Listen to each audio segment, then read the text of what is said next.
Hey everyone, it's Reed. Before we get started, some good news. A victory for the pro-democracy movement. Here in Utah, of all places, a judge has ruled that the legislature illegally gerrymandered the congressional districts after Prop 4's passage, which I helped work on in 2018, that required a citizens redistricting commission to be in place.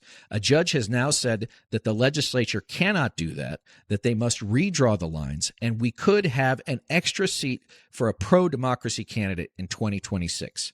I hope you'll go to jointheunion.us and find out more about small but huge victories in this fight. And now, on with the show. Welcome back to the home front. I'm your host, Reed Galen. Today, I'm once again joined by Gary Gerstle, the Paul Mellon Professor of American History, Emeritus at the University of Cambridge. He was also a Joy Foundation Fellow for 2024 and 2025 at Harvard University's Harvard-Radcliffe Institute.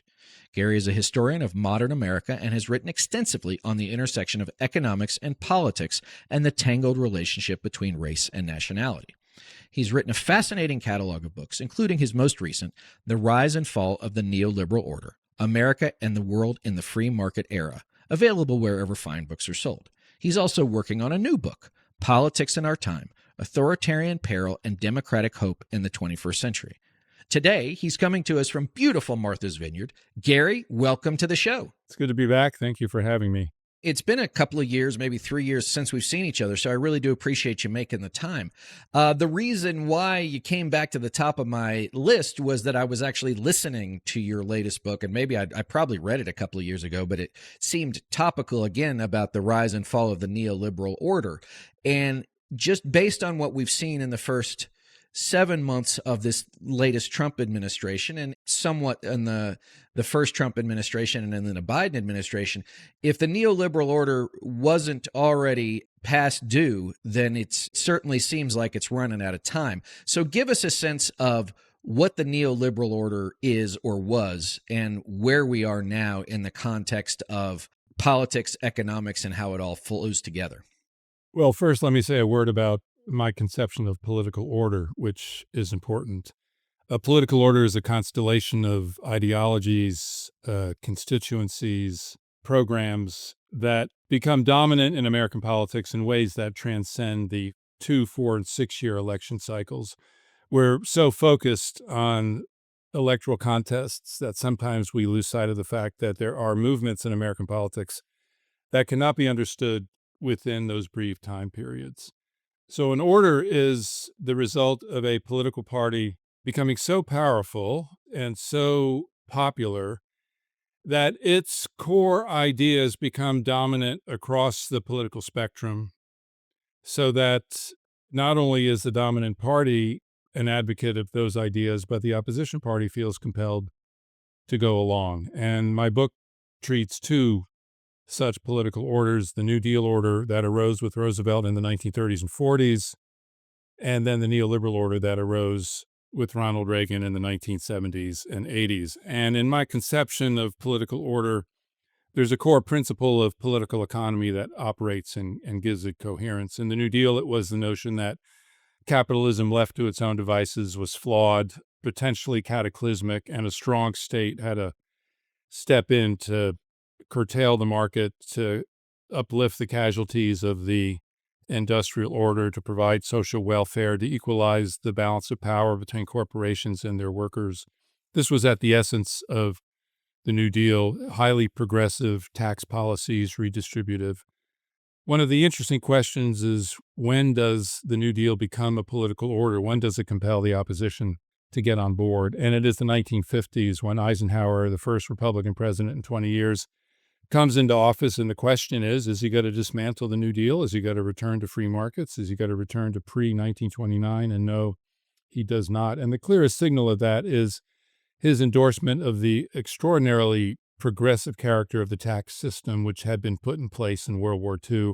On the highest marginal groups in the tax order, the tax rate was in excess of 90%.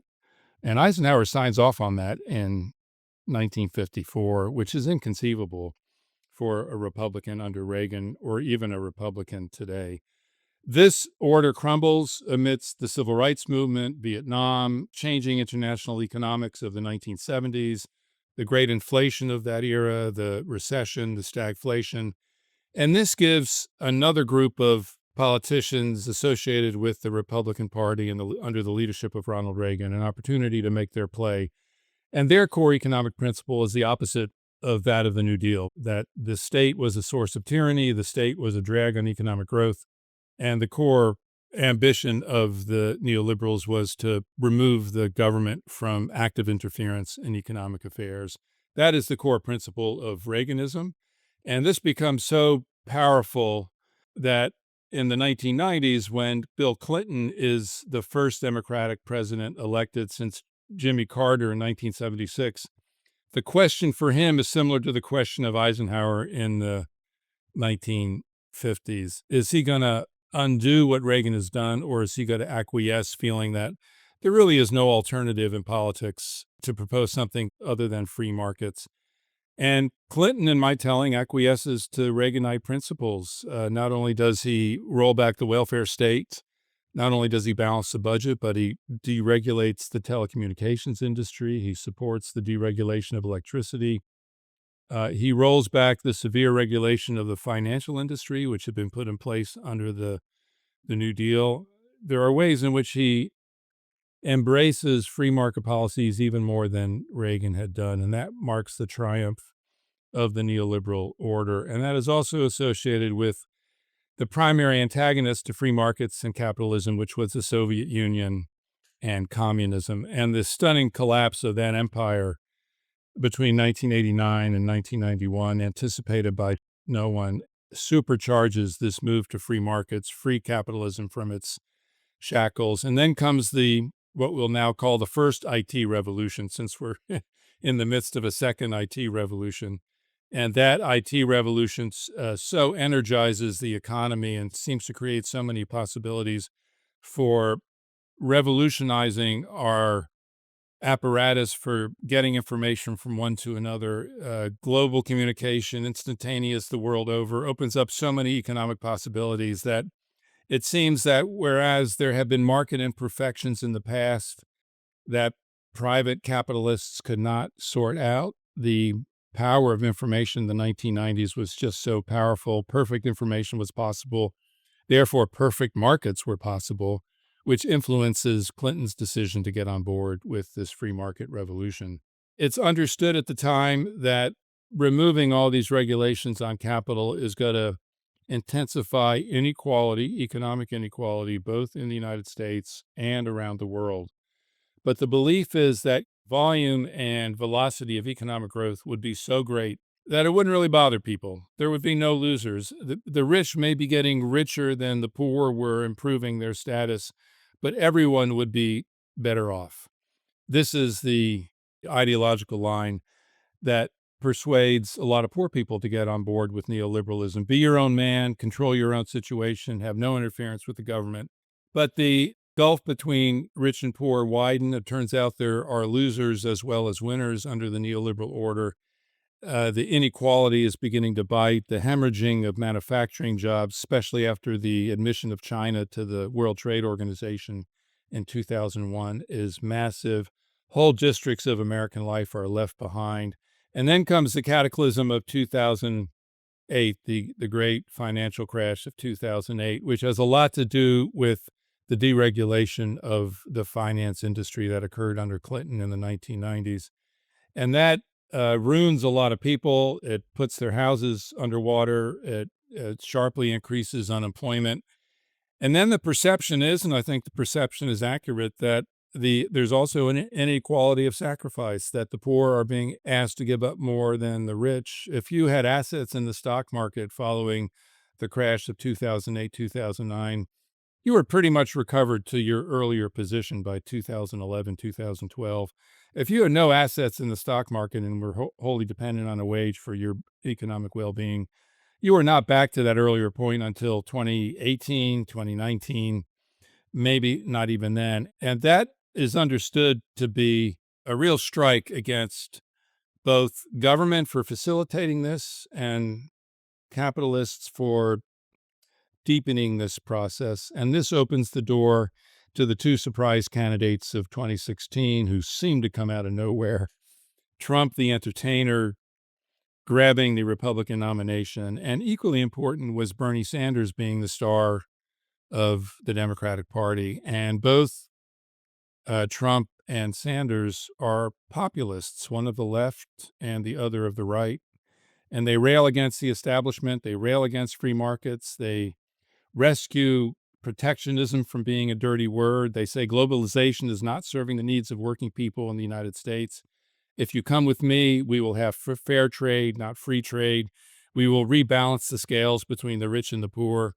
And 2016 is the moment where the economic crisis in America yields a political crisis and transformation and inaugurates the era of Donald Trump. And Donald Trump is now the most significant political figure of the 20th century, certainly in the United States and perhaps the world. And if we want to date the new world that is being born as we live and as we talk, historians are going to look back on the election of 2016 as being the decisive moment in that transition. What remains elusive, and this is what I'm sure you want to talk about, is what is the new political order that is coming out of the destruction of the neoliberal order. With the neoliberal order and now with the Trump era, because I want to ask you if you think it's an order, and if so, what it looks like, was that there were years, if not decades worth of intellectual work that went into these things. For the neoliberal order, it was a bunch of guys in Switzerland sitting there saying this is how we should, run the world, and Hayek and von Mises and all these other nerds. And then with Trumpism, you could make the argument that it really started sometime in the 60s. I always point back to, say, the 1964 Goldwater Convention, where Young Americans for Freedom and a lot of this revanchist thinking starts to come. Most of it, the energy of at least the middle or the right or economic conservatism that leads to maybe political conservatism. And so now here we are, all these years later, in 2015 and 2016, call it MAGA for shorthand, but those people who believed in that MAGA stuff, that even Reagan was really never on board with, they met their moment and their vessel, and he happened to be Donald Trump. I think also back to 2016 was, as someone who got that election so wrong. You're the only one who got it wrong, right? I know. I'm the only one. It's all my fault. All my fault. Was that Hillary Clinton wasn't just mythological for Republicans who maybe didn't like Donald Trump, but were never going to vote for her. But you could make an argument she really was, in many ways, that last gasp of what had been the neoliberal order politically, at least within the Democratic Party. She represented a different time. She represented a different status quo that, as you said, you talk about the neoliberal belief that, the economic growth will be so much, which Republicans still hold to today, and I think a lot of establishment Democrats too, sounds a lot like trickle-down economics, which going back to 1980, even George H.W. Bush said was voodoo economics, right? That wasn't how it worked. And then if you go to the 92 election where Clinton comes into office, Clinton and George H.W. Bush were very much of a similar economic and sort of philosophical outlook. It was, in fact, Ross Perot who was saying, if you do this, you're going to hear what? A giant sucking sound. And he was right. So now fast forward 30 years from that. When does one order end and another order begin? Because now all of this stuff is mixed up, which is you have the wealthy still getting wealthier and Donald Trump and Republicans still being okay with that. A lot of what I would call corporate or centrist Democrats still, generally speaking, being okay with that and wanting to hold on to that. But now the horseshoe effect of the populist left and the populist right coming back together, as I've noted many times now, and the audience is probably sick of hearing it, where in a country where 57% of the country is living paycheck to paycheck, that leads to continued and maybe growing economic instability. And you talked about the next IT revolution and so many other things. So you gave me a lot to unpack. I'm throwing a suitcase back at you. Let's open up the suitcase and see what's inside. In terms of intellectual antecedents, Goldwater is important. Perot is important. There's another person who's very, very important, and I've been doing a lot of work on him for my new book, and that's Pat Buchanan, who challenges Bush for the Republican nomination in 1992, and he's the one who issues the internal war that's going to replace the Cold War. Historical footnote, Gary. I was on the floor of the Astrodome in the 1992 convention, 16 years old, my first job in politics, when he gave that speech. It was a clarion call, right? Yeah. I may have to interview you for my book, but I won't do it on your show. We'll do it on my time. But he calls it a war for the soul of America. And it was reaction against the liberation movements of the 60s. It had anti-Semitic elements that were passed down to him from the old right. His father had been deeply involved in America First and Charles Lindbergh in 1940 and 41. And also he becomes the leading figure in terms of building Fortress America, that America is being swamped by immigrants of color, not just immigrants, but immigrants of color, like the barbarians who sacked Rome and a great civilization. This all begins with Pat Buchanan in the early 90s. He's defeated, but he comes back in the early 21st century. And if we're to understand Trump and where he gets some of his ideas from, and they briefly joined together in the Reform Party of the late 90s, and Buchanan is actually on the ticket in 2000 on the Reform Party. He's an important link. So these intellectual antecedents and political antecedents have to be excavated so that we have a sense for the historical roots of this populist surge. And remember the famous Molly Ivins quote after Buchanan's 92 speech, "I liked it better in the original German." Yes. He was soft on the Nazis, it has to be said. And now we have Tucker Carlson saying maybe we should have been on Hitler's side in World War II. So some things are hard to kill. Yeah. And if you read Buchanan's memoir closely, he rails endlessly about communism. Nazism passes without hardly a critical word. And that's part of the old right that William Buckley worked so hard to rein in during his heyday that is reappearing and is an element of the Republican coalition today and really since 2016. So there are these antecedents that have to be dug out, but it also needs to be said that Trump didn't really expect to be elected president. Unlike Reagan, who had a stable of intellectuals already advising him before he got into office, this was not the case with Trump. And he didn't really expect to win. And then when he won, he didn't know really what to do. And so he pulled in a lot of establishment Republicans to help him, and they stopped him from doing a lot of things he wanted to do and frankly regarded him as incompetent for the job, that he shouldn't be in the position, and they conceived of their role as just getting more orthodox republicanism out of him, and they were quite successful in that regard. In retrospect, as we write the history of our time, which I'm trying to do, one of the best things that happened to Trump, although he I don't know if he would ever acknowledge this, is his loss in 2020.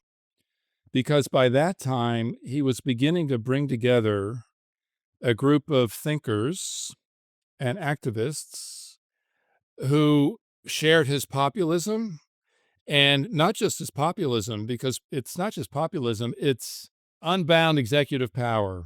We can decide later whether we want to call it dictatorial power or not. But this has an intellectual heritage in the Republican Party, really dating back to the anger among a group of young Republicans in the 1970s that thought that Nixon had bowed to the will of Congress by resigning from office. He never should have done that. The reaction against Nixon was to restrain the power of the presidency. And from this emerges the theory of the unitary executive, that the executive has complete power over the executive branch. This has been a theory of politics in high places in the Republican Party for 30 years, but it doesn't have a populist base. It does not have a messenger capable of delivering on what this theory promises until after Trump's defeat. And there are a group of people who begin to think of ways to be systematic about employing a unitary executive theory into politics, about enlarging the power of the presidency. They find support in the courts. This culminates in Project 25, which the Democrats did a lot of laughing about in the 2024 election, but reflects very, very serious work to put a new political order in place, a comprehensive plan for reforming every aspect of the economy, the culture, foreign policy. And I have to say, Trump used his time out of office brilliantly to bring together a group of people who are now being very successful in implementing a vision that is staggering in its scope and powerful in terms of its impact. And we see the deployment of theory of the unitary executive unbound, so that we have a situation where Trump is really ruling by decree. Legislative process no longer matters in a meaningful way. Congress has acquiesced to its own marginalization. We see this unfolding in a very powerful way.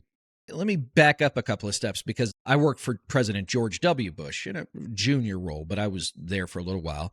And, if you look back at that, I think that there were a lot of people who probably worked in the Republican Party, the conservative movement then, who really learned a lot from that, which was every morning, Gary, there was a chief of staff's conference call, right, that was led by the cabinet secretary. And they said, here's the message of the day or the message of the week. And then the messaging discipline went out to the House leadership and the Senate leadership, right? So everybody was always in line. And if you look back to Bush's presidency, by 2006, they lose everything because of the war and Katrina and everything else. But they were pretty good about keeping everybody in line.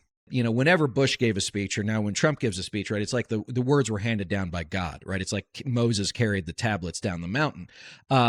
Democrats have had a difficult time with that. But the other part that I think is a lot of this does not take place in a vacuum. If you go all the way back to the New Deal, the countervailing force was, can democracy and a capitalist market economy survive in a time of communism? The capitalist economy has failed or is failing, and the countervailing force was, okay, well, do you want that?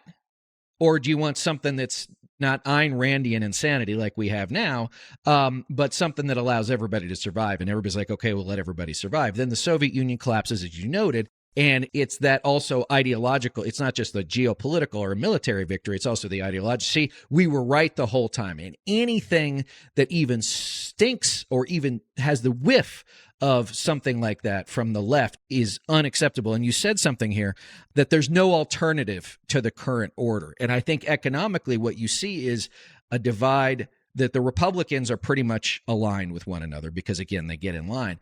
But amongst the Democrats, the two factions of the Democratic Party, you have one that is more basically aligned economically with neoliberalism and even what I would say Trumpism. And then you have more progressive economic people. And those are the people who are attacked by both establishment Democrats and the right as, communists and socialists. So my question is this, is have we already entered the new order? And to your point, is the establishment wing of the Democratic Party already getting in line with that order? And should they take over, will they now learn and utilize what they have seen from a Trump administration, which is, well, we can just go do whatever we want. And democracy does not mean you get your chance to make an argument to the people, but in fact, it means that you are now in charge and what you want to do will be.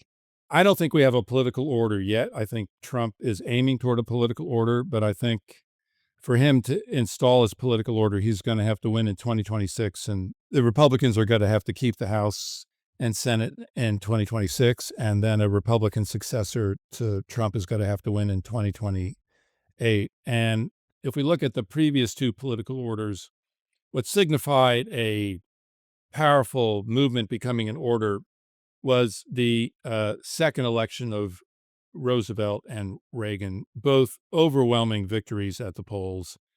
Roosevelt in 1936 won close to 60% of the popular vote and 98% of the electoral votes. Reagan did the same in 1984. That is what struck fear in the hearts of their opponents. They said, oh my God, this is going to roll right over us. We got to figure out some way to get on board or to steal their thunder. Trump is not heading in that direction. He's not trying to widen his base, broaden his base, win an election by that margin at either the popular vote or the electoral college vote. And it may be that he's taking his ideas and instructions about how to build an order, not from Roosevelt and Reagan, but from another figure who lives in Hungary, a man by the name of Viktor Orbán, where you don't have to get a huge majority. What you need to do is simply win elections, and you win elections by whatever tricks and efforts to constrain the electorate and skew it in your direction that you can possibly come up with so that you can win with small margins. That would be a different kind of political order, because it's not a matter of compelling the opposition to get on board because they feel your ideas are so powerful, we have no alternative. You're compelling them to get on board because they have no hope and they fear what the consequences would be. if they don't get on board. It's ruled by fear rather than ruled by acclamation. Is it also ruled by, well, we just have to hold on to what we have? Does it just simply become a pure entrenched power play? Yet we might not be the majority now. It might be a while, but at least we still have a toehold in power. We still have some sort of influence, because that's my concern, is that instead of offering a different vision than Donald Trump and the MAGA and Project 2025, it seems the James Carville just play dead theory of the case is in many ways overtaking the Democratic Party, or at least it has, which is say nothing, Donald Trump will just be so unpopular, all these things will happen, maybe the economy flails, maybe it fails, and they'll put us back in charge, as opposed to actually having any ideological or philosophical work having been done that would give a countervailing argument or a countervailing force to what we're seeing now. I think Carville's advice is wrong. Just play dead. I think what Trump is doing, his systematic march through the institutions of civil society, universities, corporations, arts institutions, media, radio. I mean, the scale and comprehensiveness of this is, I'm at times awestruck by the sheer ambition and comprehensiveness with which this is happening. And if we're to see a strategy here, it's not just toehold on power, it's conquering all the institutions that matter for maintaining power. And we haven't seen a movement of this ambition in American politics for a very, very long time. And so if they become a political order, that will do it. But let me say a word about what the Democrats might do. Biden already was preserving elements of what Trump had done. He did not remove the tariffs on China. Sometimes the most significant actions that a president takes are not new legislation, but declining to overturn a former president's decrees and legislation. He did not remove the tariff on China. He was acclimating America to a world where there would be more tariffs, more fair trade, less free trade. I don't think this was in his bones, but the people in his administration were trying to rethink the relationship of states to markets, moving out of a Clinton framework, moving out of a neoliberal framework, even moving out of an Obama framework. And if you think of his $2 trillion infrastructure project, the largest since the 50s, since Dwight Eisenhower's interstate highway project, and perhaps the largest since the 1930s.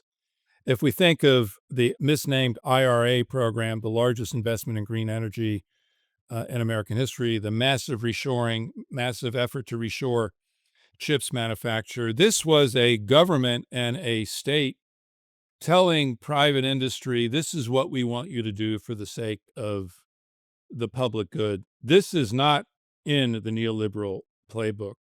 So the Biden administration was already moving in a way that the Democratic Party had not been able to move throughout the Clinton and Obama years. And it represented a real change in Democratic Party politics.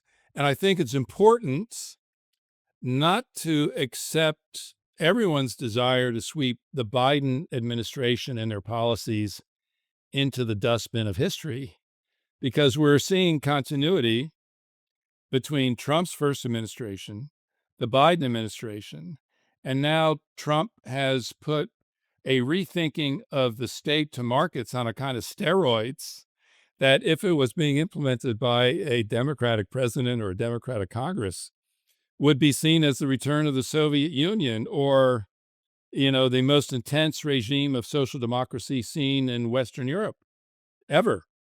Taking a 10% portion of Intel, putting a price on NVIDIA's desire to sell chips to China. There are all kinds of interventions in the private economy that really move us further out of the neoliberal order. And so we see continuity from Trump 1 to Biden administration to Trump 2. And what is uncertain is whether Trump will be able to consolidate this into a political order, which he has not yet done, or whether the chaos that is still part of his governing style is going to cause an economic crisis that it's going to open the door for the Democrats to march back in.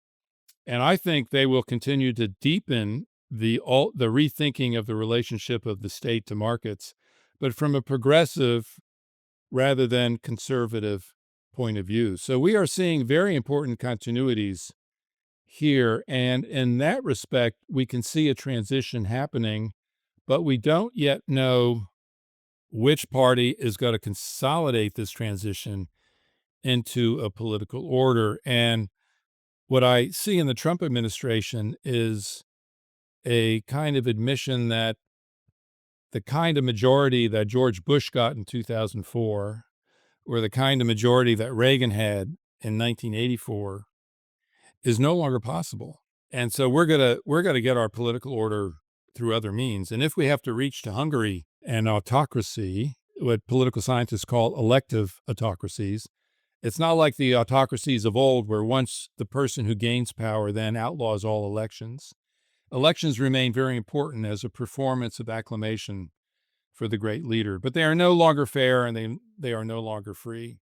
Will we have this, or will the Democratic Party find a way to get its act together? And I agree with you, it does not have its act together, so that we have a new political order that is populist but democratic, as opposed to the Trump political order, which is populist and authoritarian. Let me ask a question about that, because about democracy, small d democracy. There's a lot of noise and a lot of, stuff going on about gerrymandering and redistricting right now. And there was a study I saw last week that 93% of the congressional districts in America are gerrymandered so that only one party can win. That doesn't seem very small d democratic to me. That says to me that, in fact, it is really just about power, that the leadership does matter. And this is where I want to get to. Where does the individual citizen play a role here? Because if you're already wealthy, you're probably okay, although who knows? Actually, I'm not sure you're okay if he's going to come along and interfere with your corporation. But where does the individual citizen finally come in? Because you talked about how, we're not going to see a Reagan 84 again or a Bush 2004. These are tens of thousands of votes in the aggregate in several states across the country. And more often than not, Gary, it appears that it is the people who stay home that are the determining factor, not the people that appear. That in 2020, there were 50,000 Republican votes in Wisconsin that left the presidency blank. If they vote for Donald Trump, he probably wins. The same thing in Georgia, 11,000, whatever. Those votes were there for him, or those votes existed. He just couldn't get them to come out. They stayed home instead. And if you look, the 2024 election is a miasma of different things. But the point is that there were votes available for Kamala Harris within the Democratic coalition. But again, they didn't show up. If they did show up, enough of them had gone over to Trump. From places, whether or not it was African-American males, Latinos, or white women. 51% of white women vote for Trump. So it seems to me that we're a little bit topsy-turvy. Obviously, Trump engenders that chaos, that mania, that insanity. Where does that agency from all of us individually and subsequently collectively have any impact on this? My starting point for answering that is to suggest that America has been experiencing a democratic crisis for 20 years, a sense that democracy is not working, that Congress is not doing its job. I think these sentiments are really strong among the young, and I think it's on the right as well as the left. It's not just the right that believes this, it's the left. And if you're a person in their 20s and your experience of democracy and your consciousness as a political person begins around the financial crisis of 2008, or if you're a little older, around the Iraq War, and that's your experience of democracy, and you see Congress unable to get its act together and America unable to solve its problems, you begin to think that, well, maybe we need a strong man to come in and clean things up. And you're not thinking of a Hitler-like strong man. It's significant in this regard that the last witnesses to the 1930s have just about all died now. There's no living connection to the 1930s and 40s, people who were, in their 20s, 30s, or 40s at that time. And I think that makes a difference. So young people aren't thinking, well, we want a Hitler. They're thinking we want a strong man. Well, he'll clean things up. He'll be a man of action. He'll be decisive. And if we don't like him, we'll vote him out of office. Not understanding that that opportunity to vote him out of office may not come. This inclination to stay at home, to not vote, this inclination to vote for a strong man, you got to give Trump credit for saying in the campaign exactly what he was going to do. It's not like he said things that he wasn't going to do. He's carrying out things that he said he was going to do. And the popular theory of the election is that Americans were simply concerned about the price of eggs and the price of housing or rentals, inflation. That's all they were concerned about. I think that's wrong. I think there's a deeper disillusionment with American democracy. And to answer, this is a long way of answering your question. If we are going to call citizens to action, we have to give them the confidence that their action is going to make a difference and is going to lead to a better future. And I think a lot of Americans across the political spectrum no longer believe that. And until we solve that, until we convince people that democracy really is the best system of government for the people, we are going to be vulnerable to authoritarian plays in our politics. And this is not just a U.S. issue. This is a global issue. If you think of the Trump-like people in power in the world, Orbán in Hungary, Erdogan in Turkey, Putin in Russia, Netanyahu in Israel, Modi in India, Xi in China, this is an international global phenomenon among leaders who feel that the future belongs to the strong man and not to democracies which are weak and can't get the job done. This is I think, the deepest dilemma of our time. And if you, like me, want to rescue democracy, and we come at this from somewhat different points on the political spectrum, reigniting that confidence in democracy has to be part of the solution. Hey, everybody, we're going to leave it here for today, but please do tune in for part 2 of my conversation with Gary Gerstle. Until then, you can find his book, The Rise and Fall of the Neoliberal Order, wherever fine books are sold. And for me, you can follow me on social media by going to my linktree/Reed Galen. Also, be sure to subscribe to my Substack, also called The Homefront. Check out says.us for the new social media platform for sane people, and visit jointheunion.us and sign up today. Thanks again to Gary and to everyone else listening. I'll see you on the next episode for part 2.